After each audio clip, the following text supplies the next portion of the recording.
What's up everybody, Weston here with The Hidden Gibbon, back with another Daily Deck Tech video. Today we have a viewer request, and today, not feeling like wearing my headset. So, without further ado, let's get straight into it. We have Runo Stromkirk viewer request.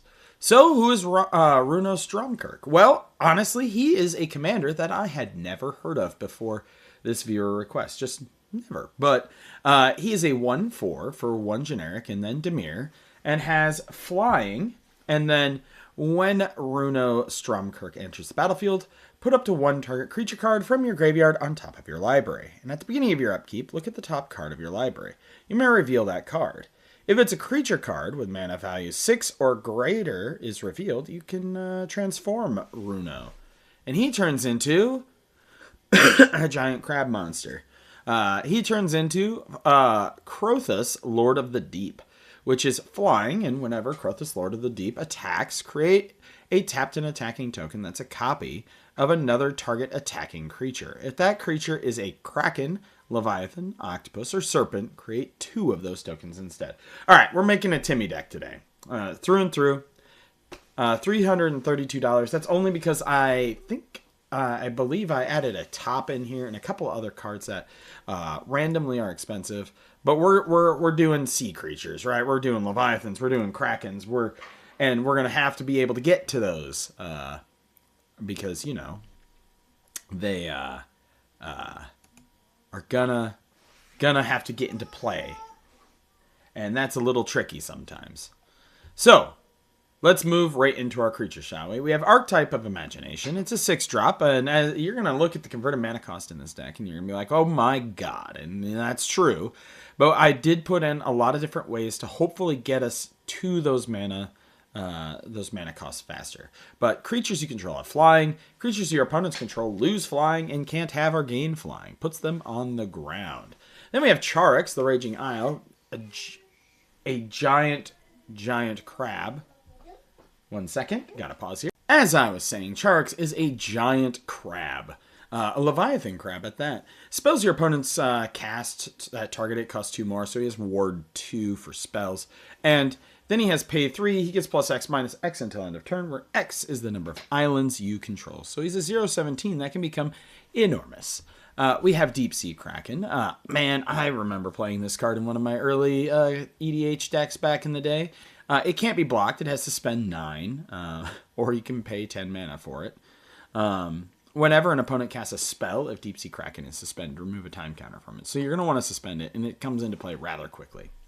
We have Fleet Swallower, which is when he attacks, target player puts the top half of his or her library rounded up into his or her graveyard. This is also a fun one, with your big old copy effect to just be able to swallow somebody's entire deck. We've got Icebreaker Kraken. This spell costs 1 less for each snow land you control. Spoiler alert, all of our basics are snow basics because of this card.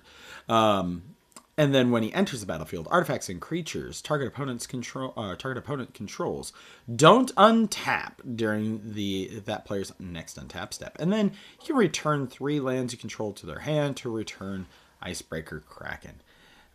Yes, he costs 1 million, but you should have some basics. Inkwell Leviathan, a classic card, used to see play in formats outside of EDH, but has since sadly been relegated to, I would say, starter deck status for EDH. Island Walk, Trample, and Shroud. He's a 7/11. We have Coria, the Rising Tides. She's a 3/2 for 3. When she enters, you draw 2 cards, discard 2 cards, and when she attacks, if there are 7 or more cards in your graveyard, you may create yourself a big ol' legendary Scion of the Deep 8/8 blue octopus. We have Marvo, Deep Operative. He's a 1/8, and when he attacks, you clash with defending player. Clash is an ability you almost will never see. It's each clashing player reveals the top card of their library, then puts that card on the top or bottom. A player wins if their card has the highest mana value amongst those clashing. Whenever you win a clash, draw a card, then you may cast a spell from your hand with mana value 8 or less without paying its mana cost.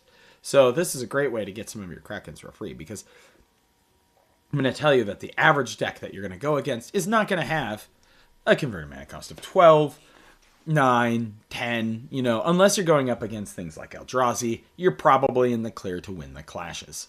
And he's a 1/8, so his big booty is going to keep him alive, unless your opponents have things like Death Touch.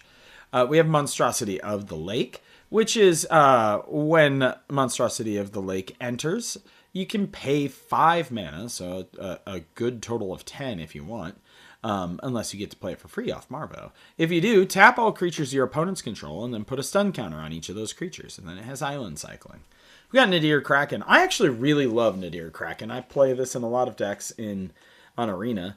I love that you can just pay 1 to put a 1/1 counter on Nadir Kraken and then make a technical. And then usually I clone it in those decks. It's pretty fun.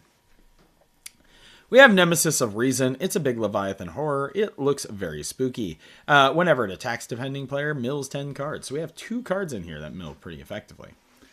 We have Netzal, the Primal Tide. We could not have a Leviathan deck. I mean, he's not technically a Leviathan, but hear me out here. He is really strong regardless. And he can't be countered. You have no maximum hand size. Whenever an opponent casts a non-creature spell, you draw a card. And you can discard 3 cards to return it's the battlefield tapped. Exile him and then return him tapped. It protects him. Obsessive Stitcher. 1 second. False Alarm. Obsessive Stitcher. Target card, draw a card, then discard a card, and then you can sack it to return a creature card from your graveyard to the battlefield. It's one of the ways to bring back your big Leviathans because these things are giant mana sinks, and it feels really bad when you play, say, like a Serpent of the Yawning Depths, and then it just gets Doombladed, right? So you got a way to bring them back.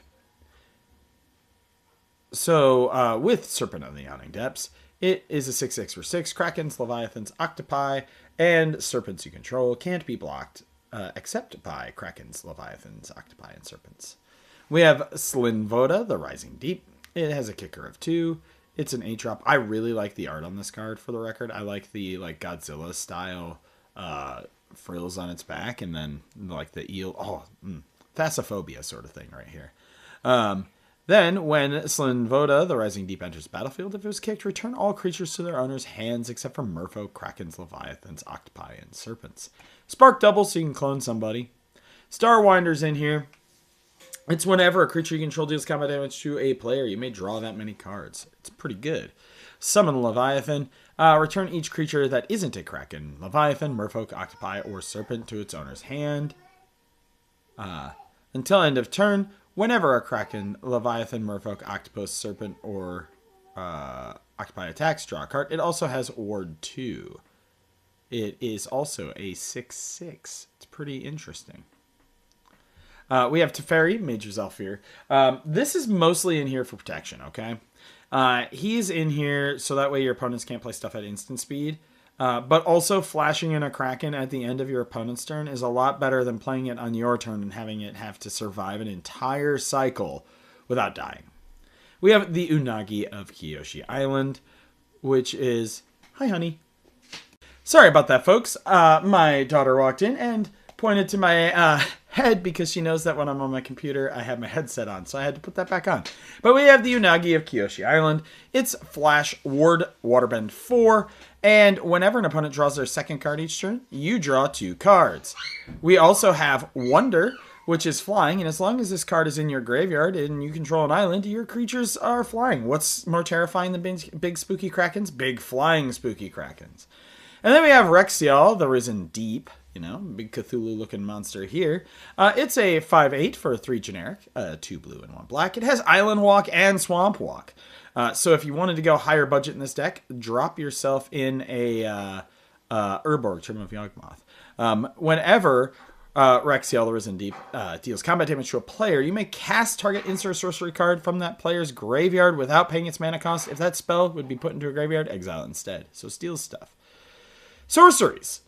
We've got ourselves a Dread Return. Like I said, it feels really bad when you pay 1 billion mana for something and it dies, so you got to have a way to bring it back. We got Dread Return in here. We have Extract from Darkness, which each player mills 2 cards, and you may put a creature card from a graveyard onto the battlefield under your control. We have Living Death, so that way if they do blow up all of your Krakens, there's a good way to get it back. Reanimate is also in here. You are going to take a big old punch to the face in your life total, though. I'm just giving you a fair warning there. Rite of Replication, because, you know, if we're already doing things for 10,000 mana, we may as well do things for 10,000 more mana. We have Rush of Knowledge. Draw cards equal to the highest converted mana cost amongst permanents you control. Toxic Deluge. Which this is actually much better value in this deck than in a lot of decks, because our stuff is so enormous that you could probably pay like 4 or 5 to kill pretty much everything on your opponent's board while still having all of your Krakens be alive. Then we have Whelming Wave, which returns everything that's not a Kraken, Leviathan, Octopi, or Serpent to their owner's hand. For instance, we got 14. We got Brainstorm, we got Counterspell, right? We got Counter Squall, so a little bit of protection. We have Negates in there as well. But we do have Dark Ritual and High Tide. This helps us ramp out things. I'll be honest, I debated putting Palancron in the deck to allow us to get infinite mana with High Tide, but without having like a real win con sync for it. The win con sync for it would be able to dump a bunch of Krakens from your hand. We do have Drown in the Lock, which also counters a spell or kills a creature. We have Go for the Throat. We have Pongify, Overkill. We have Live or Die, which returns a creature card from your graveyard to the battlefield or kills a creature. We have Engulf the Shore. Return to their hands all creatures with toughness less than or equal to the number of islands you control. Rapid Hybridization and Thirst for Discovery, which is draw 3 cards and discard 2 cards unless you discarded a basic land. All right, artifacts. So I know it's a 2-color deck, but most of the stuff in here is blue. Blue is the majority. So we do have Cage Sun, Extra Planar Lens, and Gauntlet of Power, all in this deck to try to get us to mana faster. We have Helm of the Host for cloning effects. We have Soul Ring to get us off the ground quickly. We have Swiftfoot Boots. Oh my goodness, my phone is blowing up. We have Mirror Box, so if you do want to copy your legendary Krakens. Honestly, this one would be this and this I have pulled off once before with the Monstrosity of the Lake. It was really fun. We have Quicksilver Amulet. You may not Monstrosity of the Lake. What was it that I used? It was Monstrosity of the Lake, and I had a bunch of mana, and I just was able to keep things stunned down forever. Quicksilver Amulet, you can put a creature card from your hand onto the battlefield, and Boots. For our enchantments, we have Extravagant Replication, so that way we can replicate our stuff. Omniscience, since we already are doing things for 1,000,000 mana, getting Omniscience out means that we then don't have to pay mana for our wonderful, wonderful Krakens. We have Propaganda, because you gotta have something to slow people down because of how much mana you're gonna need. You're not gonna have early threats. You got Ominous Seas. You got Kozilek's Unsealing, which is pretty good. Usually very really strong with Eldrazi, but it does not indicate that it has to be a colorless spell. And so you get the little Eldrazi spawns, which help you mana ramp as well. And then if you cast something with 3 or more, you get to draw a card. Future Sight, so you can cast stuff off the top of your library. Heartless Summoning. So your spells cost less. Yeah, it gives them -1/-1, but that doesn't really matter when all of your stuff is like 8/9s and 7/11s and 10/10s and 8/8s. And then Kiora, Best, the Sea God. You make an 8/8 with Hexproof, tap all permanents your target permanent owner. Target opponent controls, and then gain control of target permanent. For our lands, we do have Bajuka Bog, we have Command Tower, we do have Dark Depths. I could probably drop these. You know what? I'm gonna do this. I'm gonna remove one. Move one. I don't like using the keyboard. Call me a boomer. And we're gonna actually up the island count because there isn't that much black, and we have a lot of dual effects in here. We do have Secret Tunnel and Rogue's Passage as well. It's Command Tower, Bajuka Bog, Dark Depths. But yeah, let me know what you think in the comments down below. I tried to make this kind of like a lower power, because I never know when people send in their viewer requests unless they very specifically tell me things they do and don't want. So I try to aim for like bracket 2, mid to lower budget. Try to build stuff that's thematic. But let me know in the comments down below what you think. And if you want to see your commander made into a deck tech, drop it in the comments down below. As always, I'm Weston with the Hidden Gibbon. And now, time to watch some movies with my wife and my daughter. Have a great day.